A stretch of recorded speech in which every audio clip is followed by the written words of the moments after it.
before you start, Ms. Chakravarti, I am informed by one of our colleagues that the third speaker, Mr. Niranjan Adhikari, is not available.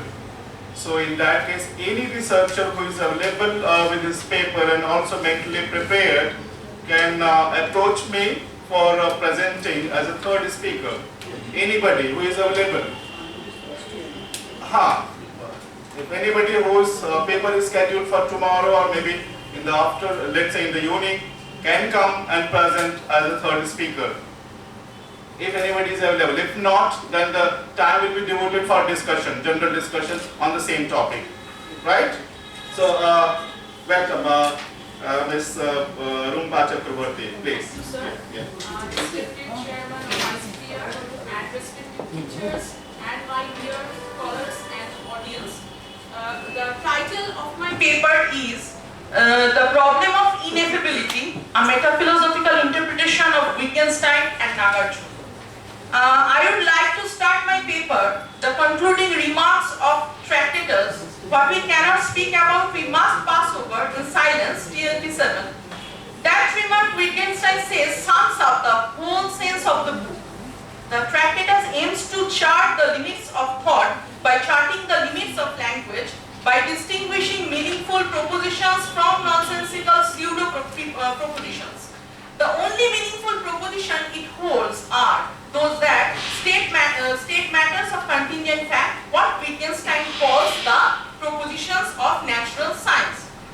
So the Tractatus rules out as nonsensical many classes of propositions that we would ordinarily take to be perfectly intelligible. There are three areas that Wittgenstein regards as lying beyond the limits of intelligible language: the logical properties of language and the world, ethics, aesthetics, the meaning of life and the mystical, and philosophy itself. Notoriously, Wittgenstein maintains that the propositions of the Tractatus are themselves nonsensical. That generates a serious tension. He also says that the Tractatus communicates thoughts whose truth is unassailable and definitive. But how can true thoughts be communicated by a set of nonsensical pseudo-propositions? Different interpretations of the Tractatus attempt to resolve this tension in different ways. Three main readings of broad lines of interpretation have emerged as part of the attempt to resolve this interpretative difficulty. We may call these the metaphysical, resolute, and elucidatory readings. These interpretative lines are highly intricate and exhibit many internal variations. In our present concern, we will concentrate on metaphysical and resolute interpretation. Let us start with the metaphysical readings. The metaphysical reading suggests that Wittgenstein defends in the Tractatus a series of views on representation, notably views on the determinacy of sense, the simplicity of meaning, and the pictoriality of representation, language, and thought that carry with them substantive metaphysical commitments. I draw your attention that the upholders of this interpretation, basically Peter Hacker, David Pearce, and Scombe von Wright, etc. In Peter Hacker's reading, the propositions of the Tractatus are illuminatingly nonsensical. Illuminating nonsense differs from plain nonsense or gibberish, in that it can show, if not say, the essential features of the world and of representation. Showing in this view consists in conveying ineffable necessary truths, ones that cannot be sensibly represented. Resolute readings, in contrast, suggest that in the Tractatus, Wittgenstein does not intend to convey any ineffable truths or ineffable contents, any metaphysical insights on the relation between the world, language, and thought, or indeed any substantive philosophical insights concerning representation, the atomistic structure of language, the simplicity of meaning, or the pictoriality of thought. On the contrary, Wittgenstein regards the philosophical art for such insights as confused, and his aim in Tractatus is to help us overcome precisely this art. Resolute readings advance that the vast majority of the propositions that make up the Tractatus are intended to reveal themselves ultimately as plainly nonsensical. These plainly nonsensical propositions are put to us not in attempt to convey substantive, albeit ineffable insights into representation on the world, but rather for therapeutic purpose. The philosophical concept in this respect, they are designed to be psychologically attractive, to invite us to take them seriously. As a result, we are drawn into a process of trying to make sense of them, a process of that serves a therapeutic purpose insofar as it eventually leads us to realization that the propositions in question are plainly nonsensical. Now my second section is Nagarjuna's Shunyata. Nagarjuna, the chief exponent of Madhyamik school of Buddhism, propounded the theory Shunyata, according to which everything is Shunya. To understand this logical illumination of Shunyata, let us consider two different kinds of negation involved in his philosophy. The Indian philosophical tradition distinguishes two kinds of negation referred to as Prosodjo and Pariyudaso. The origin of this distinction is grammatical. In Prosodjo negation, the negative particle connects with a verb. This is not a Brahmin. For example, in Pariyudaso negation, it connects with a noun. This is a non-Brahmin. In the Indian philosophical discussion, and particularly in the Madhyamik context, it is this semantic distinction between implicational term negation and non-implicational propositional negation which the terms Pariyudaso and Prosodjo are supposed to make. The best way of interpreting Nagarjuna's arguments is based on understanding the concepts Pariyudaso and Prosodjo in this particular manner. That is, Pariyudaso negations will be regarded as negations that continue to endorse the presuppositions made by the proposition they negate. While the purpose of Prosodjo negations is to be able to formulate negations that explicitly reject some of these presuppositions. In the writings of Nagarjuna, there is a rejection of four alternatives. The rejection of the application of a concept, of the application of its negation, of the application of both of the concept and its negation, and finally of the application of neither the concept nor its negation. For example, we read Mool Madhyamika Karika 22:11. Empty should not be asserted.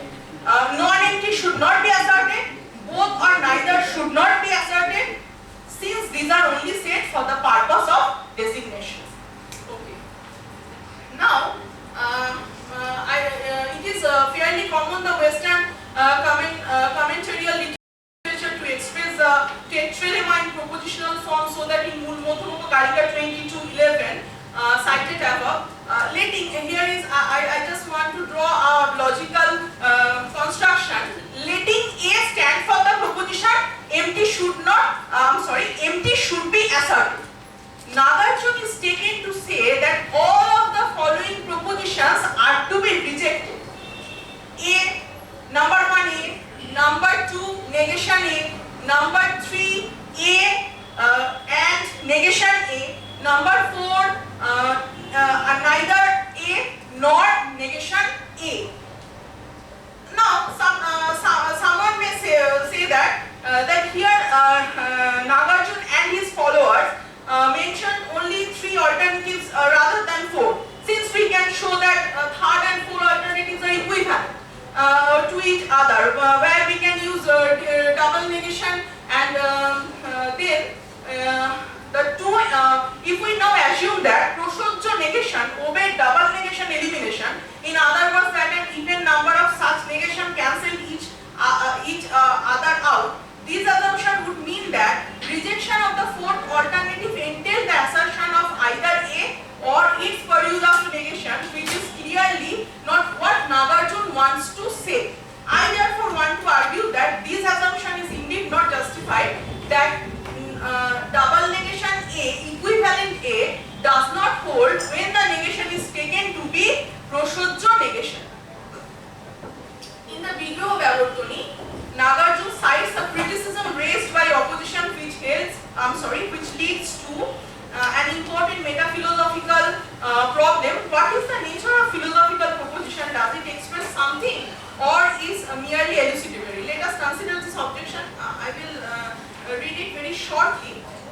substance of all things is not to be found anywhere, your assertion, which is devoid of substance, is not able to refute substance. Here we say it is like this. Your assertion which claims that all things are empty is also empty. This is the basic objection which Nagarjuna raised from the as a criticizer. Then Nagarjuna replies here that you do not understand the meaning of emptiness.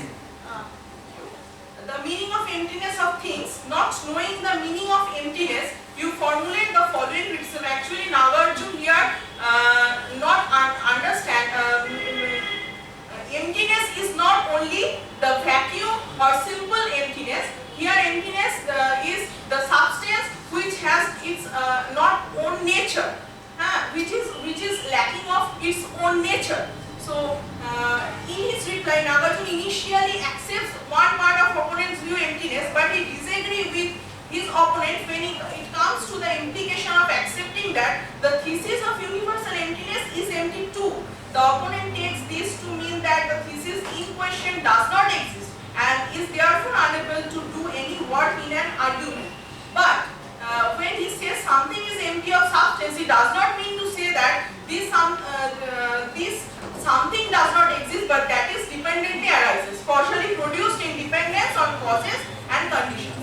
In numerous philosophical verses, Nagarjuna develops a powerful critique of the idea that things have essences, arguing instead that all phenomena are empty of essence. He develops a doctrine of two truths. The ultimate truth is that all phenomena are empty of essence. The conventional truth is the ordinary appearance or reality distinction. Okay. Now my last section, my concluding section, the meta-philosophical similarity. Here this might just attempt, I don't know how far I am right or not. I need your suggestions, but still now I read it. The meta-philosophical domain is philosophy which deals with philosophical discussion, propositions, methods, and methodologies of philosophizing. From the meta-philosophical point of view, the similarity between early Wittgenstein and Nagarjuna very obvious. Firstly, both of them face the interpretative difficulty for their philosophical thesis, generalizable over itself. Wittgenstein in Tractatus sets the limit of language, the limit which enables him to distinguish between senseful use of language and senseless use of it. But this charge of being devoid sense is equally applicable to the proposition of Tractatus, and Wittgenstein frankly admits this charge. A similar charge of self-stultifying claim is raised against Nagarjuna. His all-encompassing thesis of Shunyata also includes his own philosophical position. And lastly or secondly, both of them accept that philosophical truths are in sense ineffable. In the Tractatus, Wittgenstein mentioned three types of sentences. The first among them is ordinary and familiar enough, like the cat is on the mat, Rita is not at home but Gita is.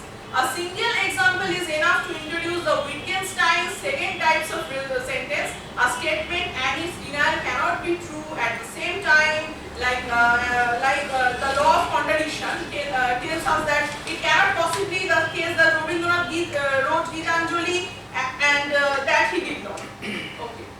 These are senseless. They have no truth conditions. Third and last are sentences like the beauty of nature touches me, God exists, thou shalt not kill, I love you, and many more. The one thing all these different sentences have in common is that according to Wittgenstein, they only pretend to be sentences but are not grammatical at all. They are nonsensical. We have arrived at Wittgenstein's startling conclusion. There are descriptive sentences including those of science, and then there is logic which must take care of itself, and that's it, the rest is silence. Whereas one cannot speak about that, one must remain silent, concludes the Tractatus. Again, I must repeat it, TLP 7, Wittgenstein in the Tractatus maintains that only the empirical facts can be meaningfully described in language. Since proposition of philosophy does not picture any fact, it is actually meaningless, and in a plain interpretation, we can say that Tractarian propositions are meaningless since it tries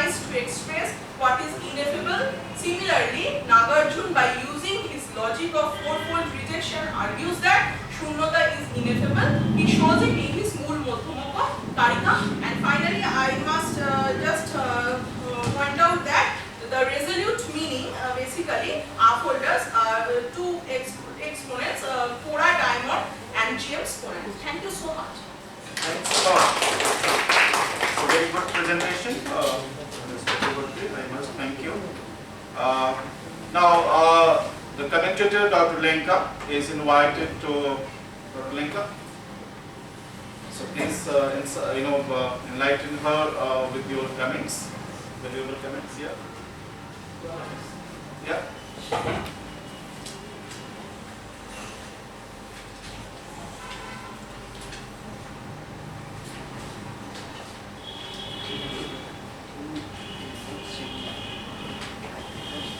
So you are given 5 to 7 minutes for your comments.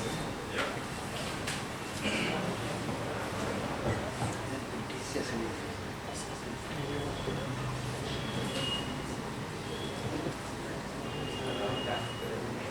It's a very good paper,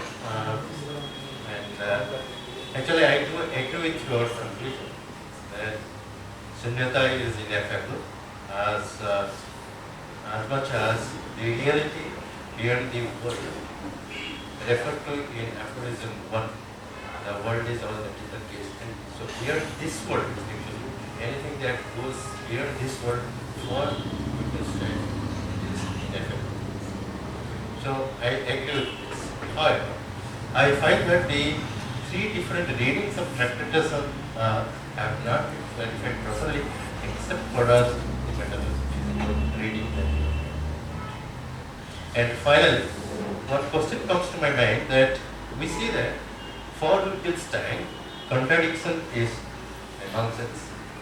For Nagarjuna, contradiction is not a nonsense. Yet, both of them ultimately prescribed was to enter into silence. So, how does it feel? If you can explore further and Thank you so much, Dr. Lenka. Mr. Chakravarti, you want to respond to the comments or the question that has been raised by commentators after discussion? So, okay, so the floor is open for discussion. Anybody who has any question pertaining to our question paper can ask. Raise your hand, please. Yeah, please, sir. Professor Bhatt, I think the one who is moving with the mic. Would you not consider negative description as description, like the neti neti which was used by Shankaracharya? Anything that you say not this, not this, not this, or if you want to put it as a short form, indescribable. Is that a description? Yeah. Yes. So, if it is a description, then both, nirvana is described as indescribable, as well as nirguna Brahman or salvation in other schools of thought. Will not lead to some absurdity. Actually, I am just working on this, and I have to read more and more. So I need your suggestions. But here, when I say this, indescribable, I take it indescribable, right? There is no substance. If I say according to Madhyamik philosopher Nagarjuna, then the substance is not the substance is not described, because if it has its not any own nature, then how will we describe it? So far I understand, sir. You have to read more and more. Yeah. Answer. Kildas Kupsadas, yeah. Just a clarification, that is, this point is associated with Lanca's paper, earlier on. So perhaps you may not actually take the responsibility of Lanca's paper, but I just refer to the Lanca's paper, that is, you says that contradiction is nonsense, meaningless or nonsense. Better for us to pass over in silence, right? Now Lanca says that following Wittgenstein, then contradiction is external limit. So if something is nonsensical, then how can we use it to decide the limitation of the world? This is exactly the limit of it. The problem that comes up, that is what is called limits. No sir, now I don't, I have no answer now. I have to read and I will assure that I will surely read. After reading, I will give the answer. Thank you so much. So, any comment or any suggestion? Yeah, please. Madam Meenakshi. Rupa, thanks a lot for your paper. I'm just asking for requesting for a clarification, no question. I couldn't follow how you were relating the distinction between Prasajya Pratisheta and Paryodasa Pratisheta, Nisheda, with the tetronym. I couldn't understand that point. You can just clarify it once more.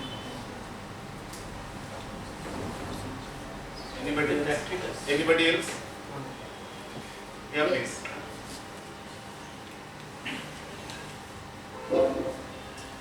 You can suggest, I think, most Very of the... specific on Wittgenstein, because I have not read that much on Buddha.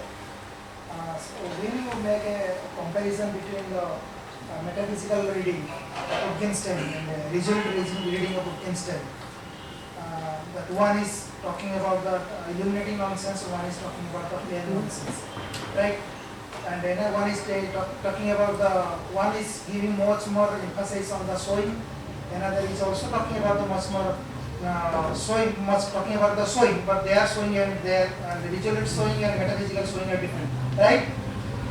Then one thing is that how can you relate that the new Wittgensteinian perspective of showing with the Buddhistic notion of showing?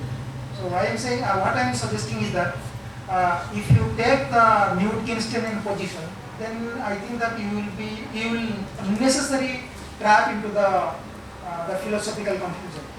Because the first position, the metaphysical reading, is much more enough to define or to express the Buddhistic notion of God. I would like to add. Yeah. You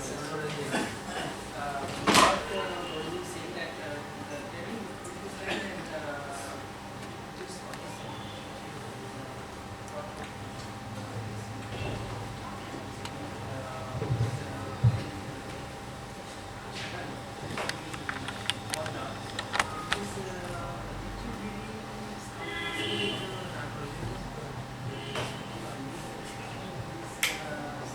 Very much complex, I suppose. Maybe like because the Nagarjuna's position could be straightforwardly compared with the language game of Wittgenstein, that is later Wittgenstein, and not earlier Wittgenstein, that is the Taylorian Wittgenstein. So I suppose that it has to be compared with this fact that can rework the part, but conclusion of it. This is the premise, one of the premises of it. Okay, so if none is there, to comment or... No, I've asked for a clarification. I think she is not in a position to clarify or you want to... Oh, you don't have time. Okay. Okay, so I take the liberty, as the chair, I take the liberty to say something that neither Wittgenstein nor Wittgensteinian philosophy is nonsense. It is making some sense to us, and you can simply say that either any proposition that is in Tractatus or in the philosophical investigation, it is either less meaningful or more meaningful. That is what you can say. Nothing is nonsense. This is the world of propositions and language and all, and I think you all are making some sense to this conference, being here discussing Wittgenstein thoroughly. So my heartfelt thanks to the organizer and the two wonderful presenters to this session. Thank you so much, and I think the coffee is ready or tea is ready for us to welcome. Thank you so much. Yeah.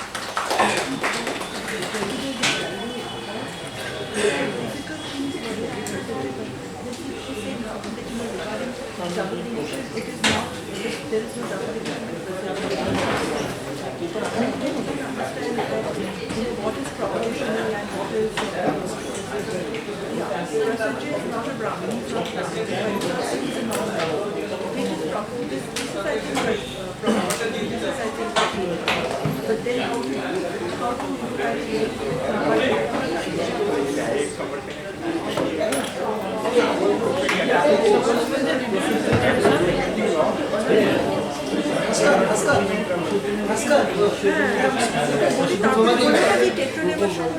correction